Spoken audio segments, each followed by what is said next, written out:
हमारे भी टेक। बोले तुम्हें क्या चाहिए? बोले हमको तो मंदिर चाहिए, राम मंदिर।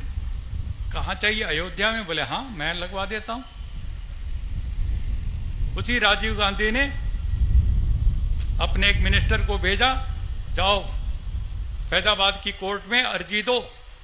सुबह 10 बजे अर्जी देते हैं, 4 बजे फैसला आ जाता है, 7 बजे मंदिर के दरवाजे, मस्जिद में मूर्ति के दरवाजे खुल जाते हैं, पूजा पाठ होने लगता है, टेलीविजन दूरदर्शन दिखाने लगता है। अरे एक दिन में फैसला जो इतने सालों से रुका पड़ा था।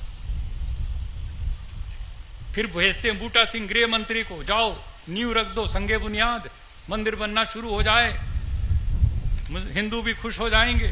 अरे ये कौन सा नाटक हो गया भाई? प्रधानमंत्री का यही काम रह गया? बेरोजगारी मिटाओ, सबको, बच्चों को एक जैसी पढ़ाई का इंतजाम करो, सब बीमार को एक जैसी दवाई का इंतजाम करो। तुम्हें क्या पड़ा हुआ है कि मंदिर चाहिए कि मस्जिद चाहिए? बोले नहीं नहीं नहीं, हम इसका भी कर देते हैं, सबकी वोटें बटोर लेंगे, आराम से बटोर लो, वोट बैंक बना लो।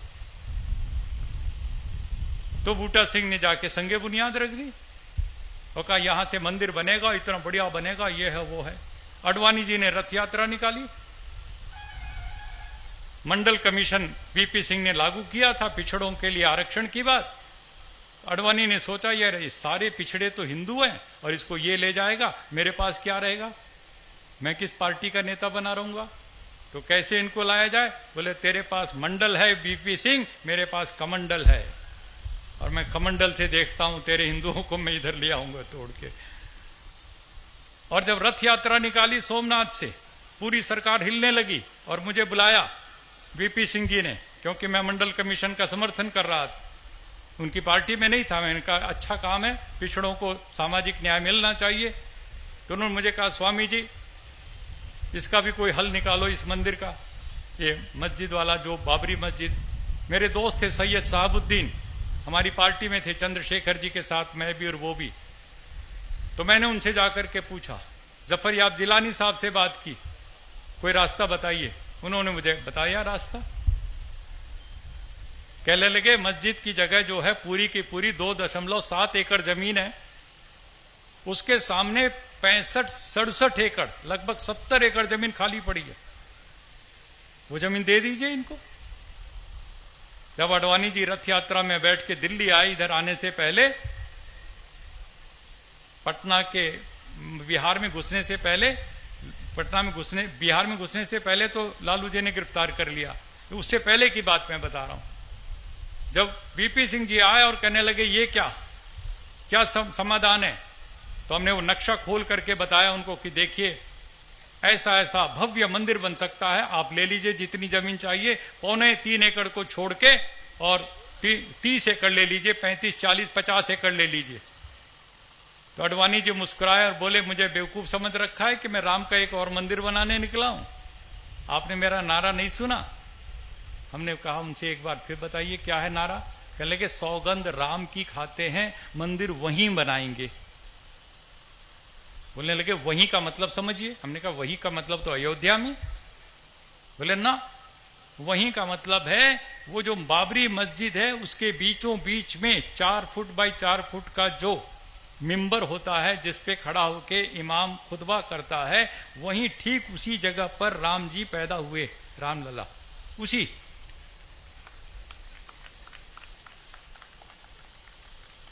तो हमने उनसे पूछा आडवाणी जी से पूरी विनम्रता से कि महाराज जी 1528 में मीर बाकी बाबर का सिपह सलार आया था और उसके लिए कहा जाता कि राम के मंदिर को तोड़ के उसने बाबरी मस्जिद बना दी।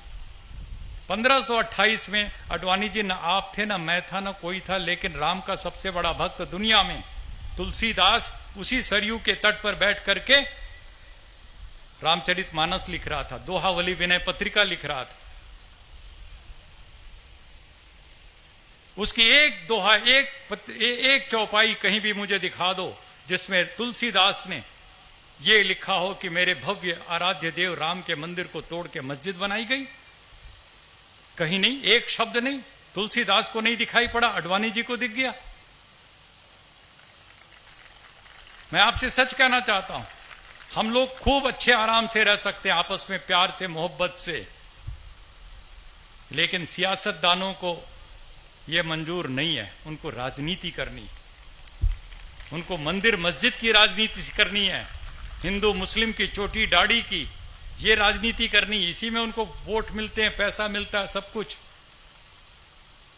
मैं पूछता हूं, तुलसीदास को नहीं दिखाई पड़ा? गुरु गोविंद सिंह पटना साहब में पैदा हुए आपके, और उसी रास्ते से वो पंजाब गए। उनका कितना लिखा हुआ साहित्य, एक शब्द मुझे दिखा दो जिसमें गुरु गोविंद सिंह, जिनके 4 बच्चे शहीद हुए, दीवारों पर चुने गए, उन्होंने कहीं लिखा हो कि मेरे राम के मंदिर को तोड़ के मस्जिद बनाई? शिवाजी सारी जिंदगी औरंगजेब के खिलाफ लड़ते रहे, उन्होंने कहीं नहीं लिखा कि राम के मंदिर को तोड़ के मस्जिद बनाई गई। स्वामी दयानंद सरस्वती फैजाबाद में खड़े होकर के ईसाई मुसलमान सबसे शास्त्रार्थ करते थे, लेकिन कहीं भी उन्होंने नहीं लिखा सत्यार्थ प्रकाश ऋग्वेदादि भाष्य भूमिका या कहीं भी कि राम के मंदिर को तोड़ के मस्जिद बनाई गई।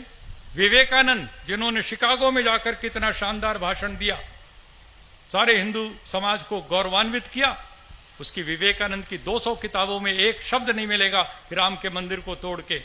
महात्मा गांधी, मरते मरते इनकी जुबान पर हे राम निकला, महात्मा गांधी ने कहीं नहीं लिखा, न कहीं कहा इस बात को कि राम के मंदिर को तोड़ करके मस्जिद बनाई गई, किसी को नहीं दिखाई पड़ा। लेकिन जिनको सियासत करनी है उनको दिखाई ही दिखाई पड़ रहा है। ये गंदी सियासत, ये सांप्रदायिकता की राजनीति यदि हम और आप मिलकर के बंद नहीं करेंगे, जो बात अभी कह रहे थे लोकेश मुनि जी, ये तो लड़ा करके अपनी गद्दी पक्की करना चाहेंगे। तुम्हें और हमें ये सावधान रहने की जरूरत है कि हम इनकी चालाकियों में नहीं आएंगे। ये लड़ाना चाहते हैं, हमें बांटना चाहते हैं, हमें तोड़ना चाहते हैं अंदर से। इनका कोई लेना देना नहीं किसी राम से या किसी से। मैंने तो योगी आदित्यनाथ जी से अभी लखनऊ की बहुत बड़ी रैली में मैंने खड़े होकर के पूछा, 50,000 की भीड़ में, मैंने कहा योगी आदित्यनाथ जी, आप तो योगी हैं और मुख्यमंत्री भी हैं, और आप कह रहे राम का मंदिर बनाना है, तो राम का मंदिर बनाने से पहले पूरे उत्तर प्रदेश में रम के मंदिर तो बंद कर दो। रम के मंदिर तो धड़ाधड़ खोलते जा रहे हो और कह रहे हो राम का मंदिर बनाएंगे। कैसे बनेगा राम का मंदिर? तो ये सारी की सारी चीजों को यदि हम और आप मिलकर के ईमानदारी से सोचेंगे, कुछ करने का जज्बा लेकर के आगे चलेंगे, और उसके लिए हमें अहद करना पड़ेगा। अगर हो सके तो अब कोई शम्मा जलाइए, अगर हो सके तो अब कोई शम्मा जलाइए, इस दौरे सियासत का अंधेरा मिटाइए। बस कीजिए आकाश में नारे उछालना, ये जंग है, इस जंग में ताकत लगाइए।